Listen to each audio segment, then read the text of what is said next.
Welcome to the guide, Exile. In this guide, we're going to be taking an in-depth look at the Labyrinth, discussing what's in it, how to go about completing it, and what are the real rewards for doing it. Before I begin this guide, I would like to give out a big thanks to PoE Lab for all the work they have done and do every day for the Labyrinth. They work to keep up-to-date information about not only the contents of the Labyrinth, but daily layouts for each difficulty of the Labyrinths. If you haven't had a chance to check them out already, head on over to poelab.com. Now let us enter the Aspirant's Plaza and challenge Izaro within his Labyrinth.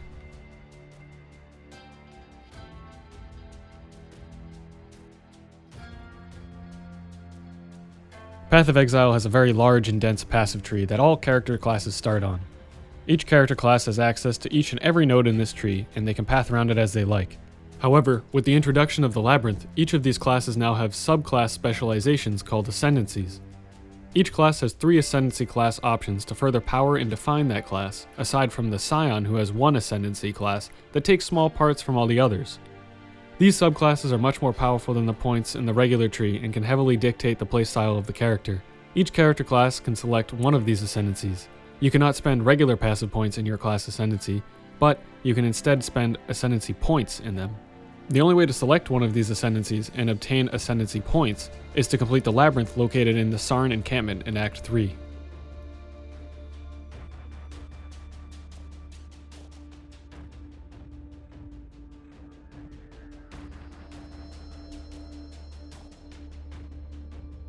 The Labyrinth is a special dungeon type that holds the Altar of Ascendancy and is guarded by many dangers including traps, monsters, puzzles, and the main boss, Izaro. Izaro designed and guards the Labyrinth, and anyone who wishes to reach the end of it must defeat him in 3 increasingly difficult battles. In order to reach the end of the Labyrinth, you must traverse it in one try. There are no waypoints or checkpoints in the Labyrinth, and you only have 1 life in this zone, even in softcore. This means if you die or teleport out, you must start the Labyrinth over. The main reward is the Altar of Ascendancy at its end, which allows you to select and ascend into your character's Ascendancy class of choice, along with 2 Ascendancy points. You will only have to make your class choice once on your first Labyrinth run. For the remaining 3 Labyrinth difficulties, you will receive 2 Ascendancy points for the first time touching the altar, for a total of 8 Ascendancy points. But after completing the Labyrinth for all your Ascendancies, why do it again? Well, there are many other rewards that are found within and at the end of the Labyrinth.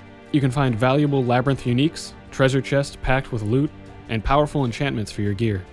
These will be discussed further at the end of the guide. There are 4 difficulties of the Labyrinth unlocked at various points on the main story of the game and in the endgame mapping system, shown in the following table. In general, it is recommended to outlevel and outgear all Labyrinths by a few levels as they can be tougher than the zone levels they give way to. We will discuss defense and offensive strategies later in the guide. These Labyrinths are accessed via the portal to the Aspirant's Plaza and the Act 3 town, the Sarn encampment. After you have unlocked this portal, you may teleport directly to the Aspirant's Plaza via the green icon in the bottom of the waypoint map. Once inside, you are able to choose which of the 4 Labyrinth difficulties you wish to perform, provided you have completed the previous Labyrinth trials and difficulties to the chosen one at least once. The Labyrinth is comprised of many different interconnected room types that can be seen from the map pedestal within the Labyrinth. Each of these rooms has a base tile set, and their layouts are randomly generated, much like the other zones in Path of Exile, but now with trap and maze gauntlets to overcome. However, each day the Labyrinth has a new random room layout. That is, the high-level room layout that can be seen from the map pedestal is regenerated, bringing along new challenges than the previous day. This new layout is the same for each Labyrinth difficulty across all leagues and players. This means that the normal Labyrinth will have the same layout across all leagues on the same day. This allows players to learn the daily layout of the Labyrinth and run it numerous times for the Chamber of Ascendancy rewards or for the Labyrinth race rewards and leaderboards. The lower difficulty Labyrinths will have shorter and more straightforward layouts. As you venture into the higher difficulty Labyrinths, the layouts will become longer and accommodate more rooms.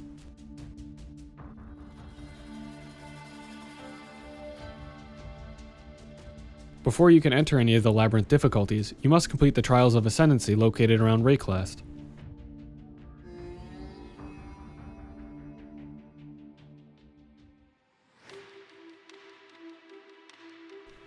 The Trials of Ascendancy demonstrate the various trap types that you can encounter within the Labyrinth. They must be completed before you can enter the Labyrinth, but only need to be completed once per league. This means you can complete them once on a single character in a league and never have to perform them again. Here are the main trials for the story level Labyrinths. The first normal Labyrinth has 6 trial locations in the following zones: The Cruel Labyrinth has 3 trials located in the following zones. The Merciless Labyrinth has 3 trials located in the following zones. There are 6 main trap types demonstrated in all of these trials. These traps deal physical damage based on the percentage of your maximum life, so stacking more life will not increase your survival against them. Traps deal 50% less damage to energy shield. These traps include the following. Spike traps. These traps emerge from a small square either via a timer or pressure plate, dealing a quarter of the player's health worth of damage. They lock the player in place and apply bleeding, as well as making a solid blockage that the player cannot traverse while they are up. You can tell if the spike trap has a pressure plate by looking for a small green circle in the center of the spike trap. Saw blades. These traps run along a set linear path, reversing direction once they reach the end of their path. These deal large amounts of physical damage over time. Sometimes these blades can be stopped via levers or switches. Spinning blades. These traps, like saw blades, follow a set path in reverse direction once they reach the end of their path. Like with the saw blades, these traps deal physical damage over time. Sometimes these traps can be diverted from one track to another via levers or switches. Furnace traps. These traps heat the floor with lava at a set time interval. These traps deal fire damage over time and can kill a player with 75% fire resistance in around 4 seconds, so that's about 25% of your life per second. These traps generally have cremators that spawn skeletons and can be killed for flask charges. Blade sentries. These are circular bladed Roombas that follow a set path, either linear or cyclical. A unique part of these traps is they deal more damage the closer you are to the center of the sentry. There is no way to stop or divert these traps. Dart traps. These traps are always fixed either on a wall or a pillar and fire darts on a timer or when a pressure plate is triggered. These darts deal physical damage and apply poison, slowing the player's movement. A flask of curing will remove the poison and slowing effect.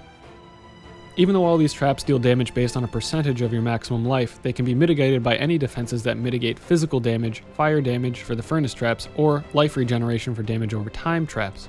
This includes defenses such as basalt flasks or endurance charges. Armor, Arctic armor, and fortify will only work against traps that hit, such as spike traps or dart traps. When traversing the saw blades, spinning blades, and blade sentries, you will want to walk or movement skill in the opposite direction of them to minimize the amount of damage taken when passing through them. Generally, you can follow behind them and then quickly traverse them once they reverse direction. You can also make use of movement skills that traverse gaps, such as Flame Dash or Leap Slam, to completely avoid most traps and skip many paths within the labyrinth.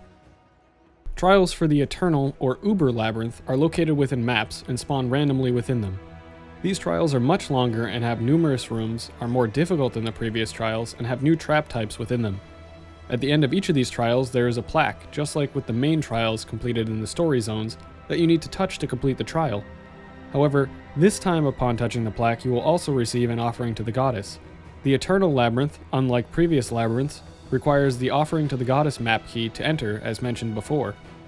Unfortunately, there is no duplicate protection for finding all 6 of the unique Eternal Lab trials, and this can take a very long time. Fortunately, if you are very unlucky, you can join Global Chat 820, where players are sharing league challenges as well as labyrinth trials with other players. Eternal Lab trials, like the main story trials, each house one type of main trap type, as well as a small selection of other trap types. The Eternal Lab trials include the following.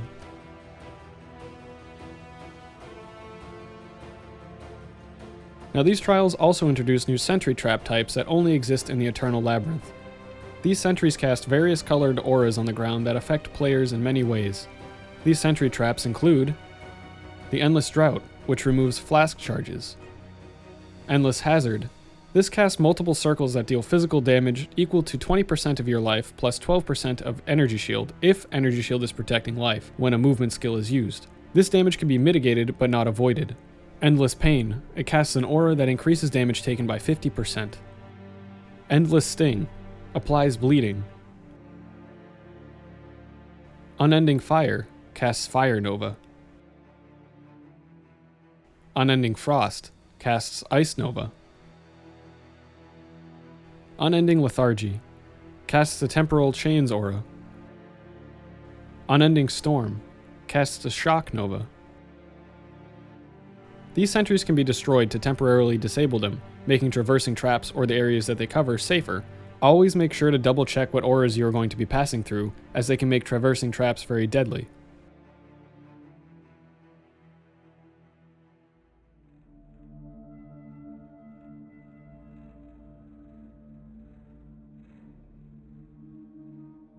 As mentioned before, the labyrinth is made up of various room types that are interconnected.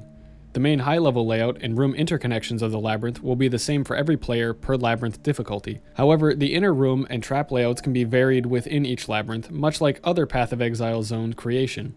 So if you run the same labyrinth numerous times, you may find that you have to cross a different trap set or take a slightly different path to reach the end of a room. When first entering the labyrinth, you will be able to look at the map pedestal. These map pedestals are located next to every exit and entrance within the labyrinth. This map shows the high-level view of the labyrinth, depicting room types by the icon, room interconnections via the interconnecting lines, and your current discovery of all these rooms. When first entering a room, connections leading away from that room will be revealed, informing you of the possible paths that one can take to continue through the labyrinth. Some of these rooms will have more passages, while others will be dead ends. The map pedestal at the exiting doors will highlight the line path that the door leads to on the map, revealing the next room without having to enter it. So let's take a look at all the different types of rooms, what they contain, and which ones you want to look out for. Basic rooms are shown as a simple gray circle on the map and do not contain anything that needs to be completed for a labyrinth progression. These can either be indoor or outdoor layouts that can contain monsters and possible puzzles. These rooms, as well as other room types, also have basic names that are attached to them that you can read before entering them. These include Annex, Enclosure, Atrium, Halls, Paths, Passages, and Aspirant's Trial. Annex and Enclosure mean that the next zone at that entrance is a dead end, with no outgoing connections on it. Atrium, Halls, Paths, and Passages mean that the next zone at that entrance is a zone that has outgoing connections and continuous progression through the labyrinth. Aspirant's Trials are the rooms where you encounter and battle against the labyrinth's boss Izaro. Now that we know what the basic room names are, and where we want to enter, let's continue looking at the special room types.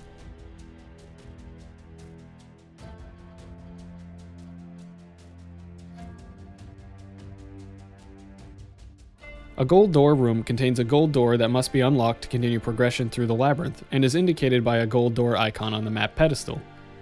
There are some labyrinths that you can bypass these doors via a secret passage or another linkage of rooms, but this is not always the case. To unlock a gold door, you will require a golden key. Attached to the golden door rooms are generally golden key rooms, depicted by a golden key icon on the map pedestal. Sometimes there is no golden key room, and the golden key can be within the golden door room. Golden key entrances are generally very close to the golden door location.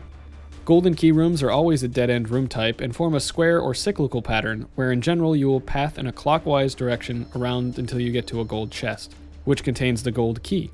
Once you have the gold key, you can simply exit by continuing in a clockwise pattern, pulling the lever and bringing you back to the entrance of the zone. You can then return to the gold door and pass through it with the gold key in your inventory.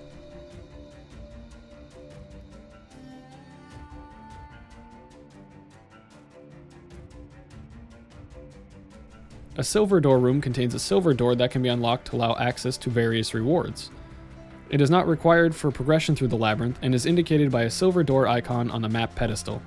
Like with gold doors, silver doors require a silver key to open. Silver key rooms are indicated by a silver key icon on the map pedestal and are different in layout than gold key rooms.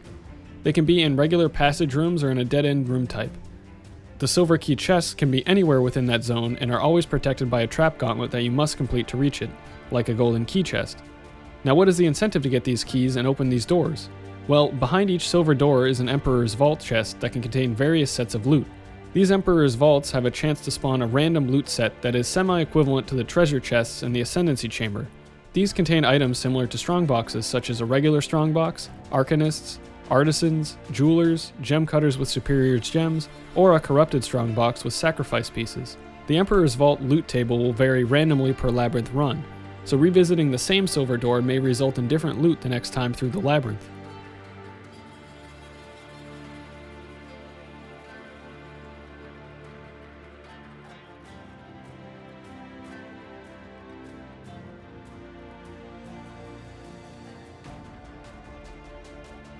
Forgotten Reliquary rooms contain reliquaries that can be used during fights with Izaro to disable certain buffs that he achieves. These rooms are indicated by a circle icon on the map pedestal. Like with the golden key rooms, these are generally in a dead-end type, and the player generally has to follow a clockwise pattern to reach the decorative chest that contains the reliquary. Sometimes they can be on the main path of the labyrinth, but otherwise these rooms are not required for progression or completion of the labyrinth. They will just make fights against Izaro easier.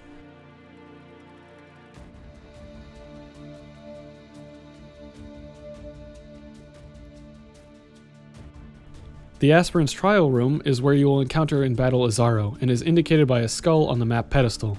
There will be a total of 3 of these rooms throughout the labyrinth, with each trial becoming harder than the last. In the first section of the room, you will be able to access your stash before you begin the fight against Izaro, but beware, this zone does not act as a town and you will not regain flask charges if you swap a flask out of your bar. This room also shows which buffs are currently active on Izaro on either side of his stairs. To begin with, there will be no buffs on Izaro, and a possible maximum of 2 buffs by his last trial, depending on how you handle the fights.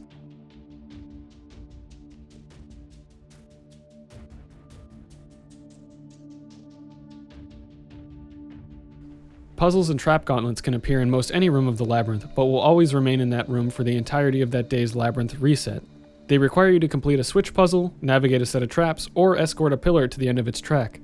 At the end of the puzzles and gauntlets is a locked room that contains either a labyrinth trove that operate just like the Emperor's vault chests, rotating around a random loot table, or a curious lockbox which always contains a treasure key for the treasure chests at the Ascendancy chamber at the end of the labyrinth.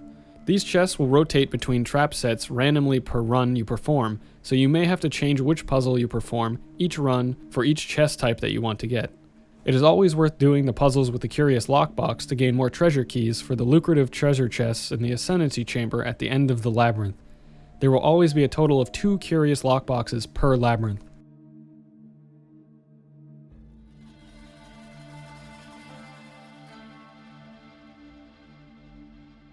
Darkshrines can be found hidden off in small crevices within the labyrinth, locked up by hidden switches. These are powerful shrines that can grant power to you or remove deadly effects from the labyrinth.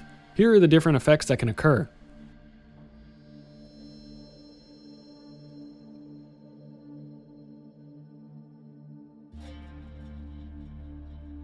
Darkshrines will always appear in the same room for each labyrinth run per daily reset, so it is always worth going for the Darkshrine if it exists in that day's labyrinth. However, the effect that they grant will be random per run, so you will not always get the same effect.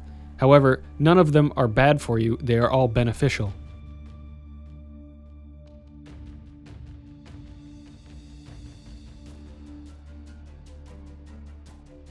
Argus is Izaro's pet. He can be found randomly within the Merciless and Eternal labyrinths behind a special closed door in any room type aside from the Aspirant's Trials. His location is not marked on the map and must be seeked out, but will always be in the same room for each daily labyrinth. He is a large beast that is immune to all elemental status ailments, as well as stun. He can also self-enrage, gaining increased damage and attack speed, making him very deadly. If you manage to kill him, you will be rewarded with another treasure key to be used in the final Ascendancy chamber. Make sure to be prepared and have a proper physical damage mitigations for this encounter. It is recommended to seek Argus out if you are farming the higher difficulty labyrinths for keys.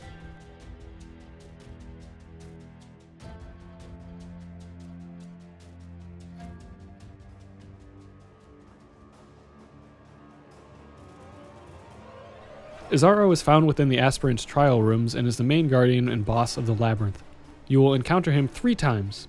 The first 2 trials, you will battle him in a regular arena with just him and the buffs that have been activated on him. In the third and final room, there will be a chaotic battle in an arena with 2 basic trap types as well as all of the buffs that Izaro has activated. In the normal labyrinth, he will not have any trap types in his final room. Each time you encounter him, you will have to remove 1/3 of his life. So in the first Aspirant's Trial, you will have to bring him down to 66%. In the second trial, down to 33%, and finally, defeat him in the third trial. Once you have defeated Izaro in the third trial, all of the room's traps will disable and no longer deal damage to you. Izaro is very powerful with numerous weapons and attacks, and buffs that he can take advantage of. It is important to note that Izaro deals pure physical damage as a base, and can deal elemental damage if buffed by certain mechanics, so do not underestimate his power. Izaro can wield a few variations of weapons that will remain the same throughout all of the Aspirant's Trials, and difficulties of that daily labyrinth layout. These include dual-wielded swords, sword and a shield, and a 2-handed maul. These weapon types vary the attacks that he can perform. Regardless of the weapon types, he can perform the following attacks with all weapons. Here I will provide the average base damage output for each move Izaro performs without any buffs, as based on the Eternal Labyrinth, which is level 75, as you can easily outlevel and outpower story level labyrinths. These moves can vary plus or minus 250 damage from their listed values.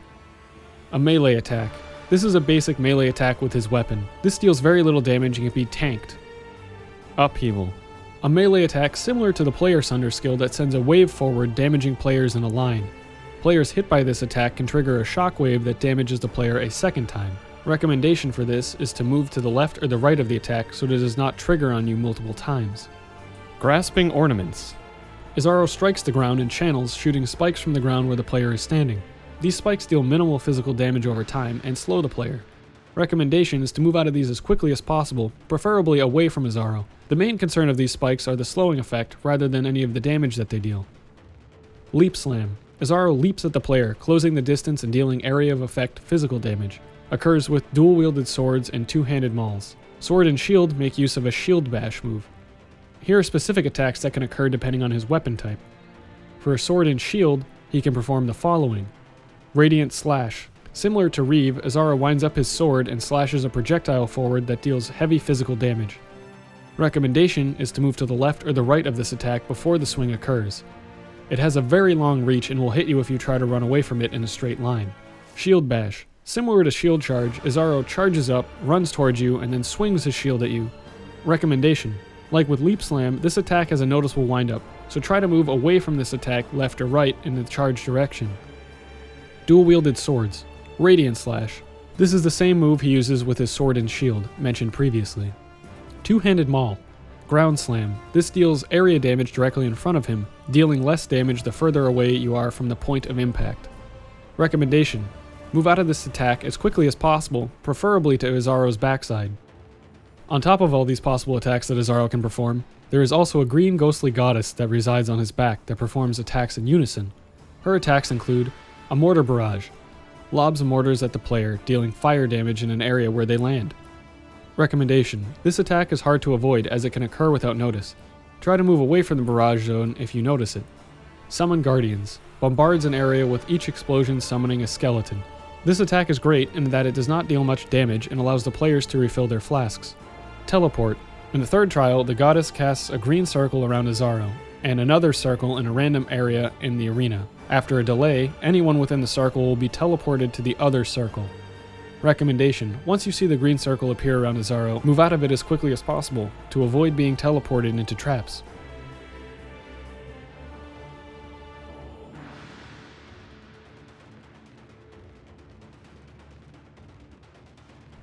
As mentioned before, Izaro will gain buffs that rise from the 3 pedestals during the first 2 trials that you encounter him in. These buffs can increase his offenses and defenses in many ways, and will persist throughout all of the remaining trials if they are not destroyed or disabled. Leaving these buffs on Izaro does make him stronger, but they also reward you with an extra treasure key for each trial that you do with a complete buff on him. Complete means that you do not destroy or disable any of the 3 pedestals that come up.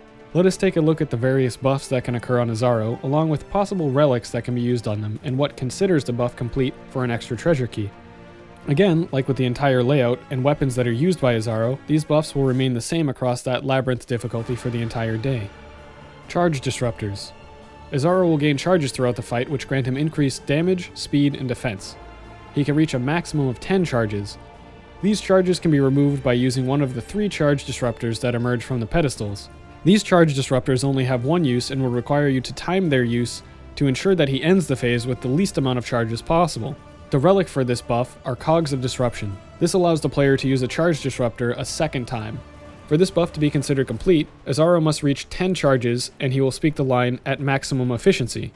This buff is very dangerous when trying to ensure that he reaches full charges and if paired with another damage buff. Conduits. 3 statues will emerge from the pedestals one at a time. There will be a conduit for each elemental type.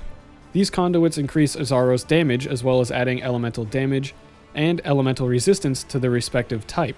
They can be temporarily disabled by clicking on them. Like with the charge disruptors, you will have to time disabling them with Izaro's health to ensure that they are disabled for continuing the encounters.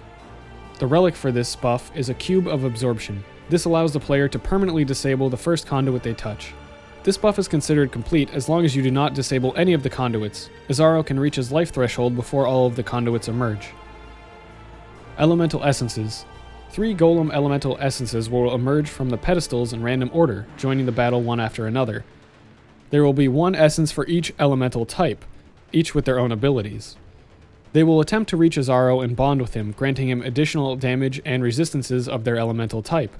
They also grant Izaro the ability of applying elemental status ailments respective to their elemental type.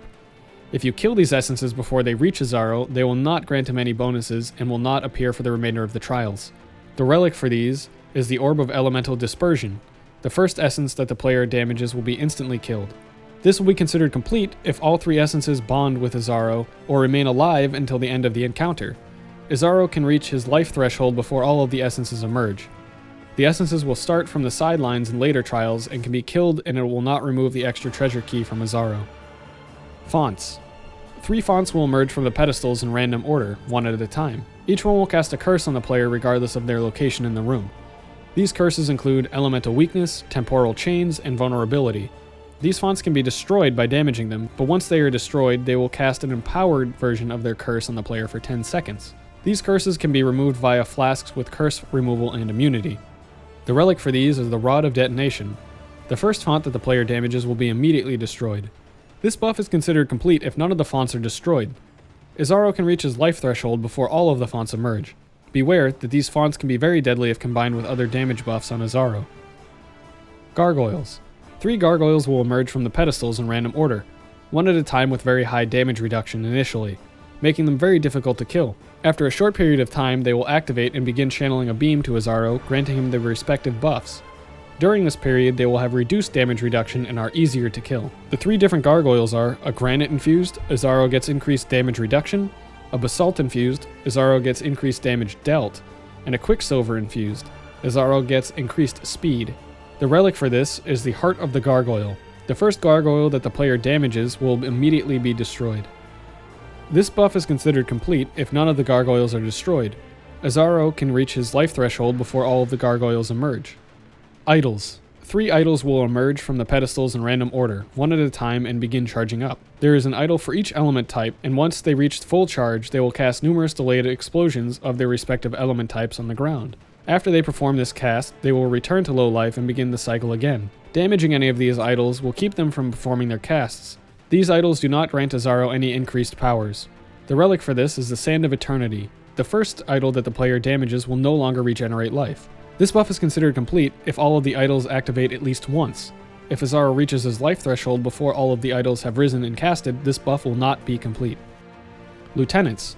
3 large skeleton lieutenants will emerge from the pedestals in random order, joining the battle one after another. There will be a lieutenant for each element type with their own abilities. There are 2 melee lieutenants, which deal fire and cold damage, as well as a ranged lieutenant, which deals lightning damage. These lieutenants do not grant Izaro any increased powers, making them very easy to deal with and leave alive. The relic for this encounter are the Bane of the Loyal. The first lieutenant the player damages will be immediately killed. This buff is considered complete if all 3 lieutenants remain alive until the end of the encounter. Izaro can reach his life threshold before all of the lieutenants emerge. The lieutenants will start from the sidelines in later trials and can be killed, and it will not remove the extra treasure key from Izaro. Summoning portals. 3 portals will emerge from the pedestals one after another. These portals will summon skeletal mages of different element types. Once the portal is destroyed, skeletons will no longer spawn. These portals do not grant any increased powers to Izaro, making them very easy to deal with and leave alive. The relic for this encounter is the Portal Shredder. The first portal that the player damages will be immediately destroyed. This buff is considered complete if all the portals are left intact. Izaro can reach his life threshold before all of the portals emerge.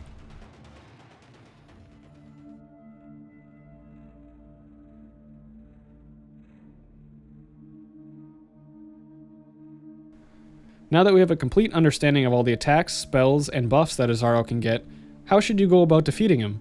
Well, let's take a look at some defense and offensive strategies. For defense, you will want to have a recommended life or effective life values of the following for each labyrinth. You will also want to ensure that your elemental resistances are capped at 75%.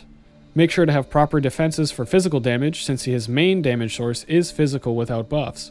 This means you should at least be taking advantage of a Basalt Flask on all characters. A Granite is okay for lower levels, such as Normal and Cruel, but does not provide great mitigation in the higher levels. Endurance Charges and Fortify make for great flat mitigation as well, and should be considered if possible. Make sure to have a proper movement skill and or Quicksilver Flask to move out of the way of Izaro's telegraphed attacks. These include his Ground Slam, Radiant Slash, and Leap Slam. These attacks can deal deadly damage and should not be tanked unless your build is specifically tailored for this. If your defenses are weak or you do not feel comfortable with Izaro becoming more powerful, make sure to always keep his buffs down by either deactivating them or destroying them. Always keep moving and avoid getting caught in a telegraphed attack. For offense, you will want to try and get damage in on Izaro while he is channeling an attack, performing basic attacks, or once you are outside of his telegraphed attack zones. You can also make use of a decoy totem or support totems like ancestral totems to distract Izaro, or so they can get in damage on Izaro while you are moving around.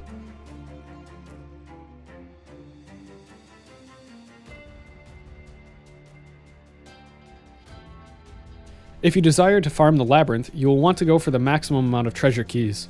This means that you will want to perform all of the puzzles and gauntlets for the 2 curious lockboxes, kill Argus, and defeat Izaro with all of his buffs for a total of 6 keys. 7 if you get the Darkshrine for Izaro dropping an extra key. Here are Izaro's buffs categorized into easy and hard categories for ensuring you can complete Izaro fully buffed. For the most part, getting 2 easy buffs or an easy and a hard buff will be easy to farm. Try and avoid getting 2 hard buffs together, as these combined can be very deadly. Fonts are very easy to leave as long as you make use of a curse removal and immunity flask. Now that you have finally defeated Izaro and completed the Labyrinth, you will now have access to the Ascendancy Chamber for your reward.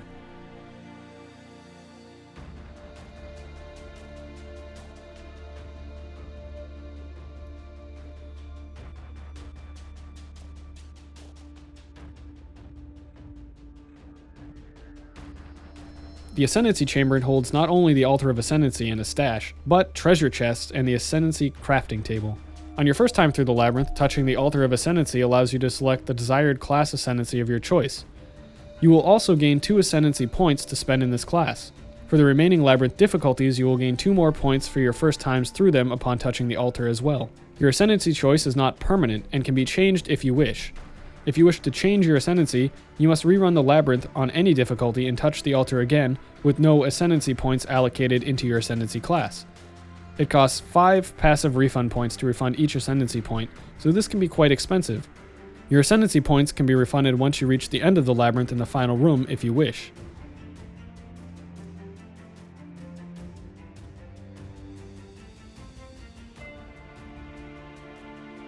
The treasure chests are located in the center of the room and can be opened with the treasure keys that you acquired from Izaro, Argus, and the curious lockboxes.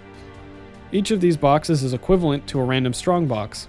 This means that they can drop random loot, corrupted loot, jewelry, quality gems, divination cards, maps, or pure currency.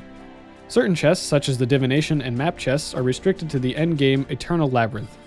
Sometimes chests can also contain 2 extra treasure keys. And in the endgame Eternal Labyrinth, they can also drop another offering to the goddess, instantly making back your entry cost. These chests make for great consistency of currency returns from the Labyrinth, so it is always recommended to achieve the maximum amount of keys from the Labyrinth when farming it.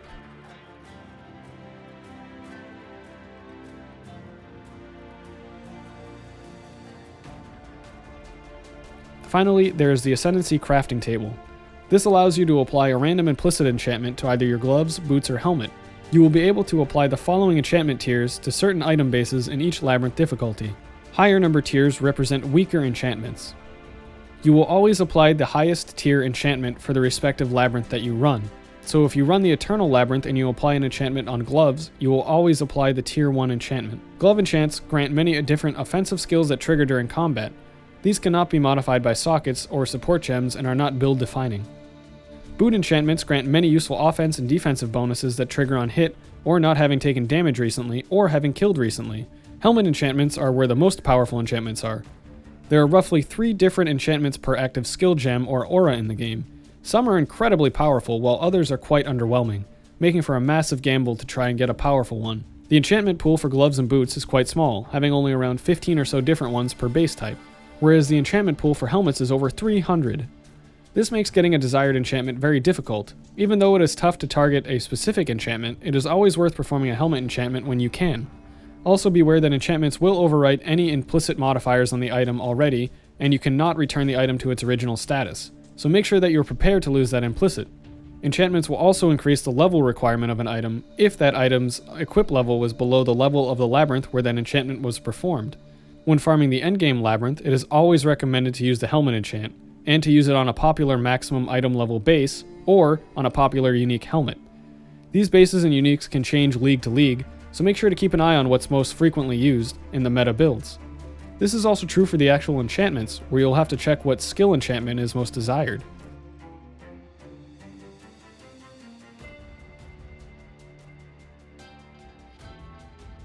The Labyrinth is a unique addition to Path of Exile playstyle and a departure from its normal zone types, but offers many unique, powerful, and build-defining rewards from it. You can gain a lot of wealth by farming the endgame variant of the Labyrinth in the beginning of leagues, and is a serious prospect to consider. As always, I've hoped you learned a thing or two. Thanks for watching, and I'll see you in the next one, Exile.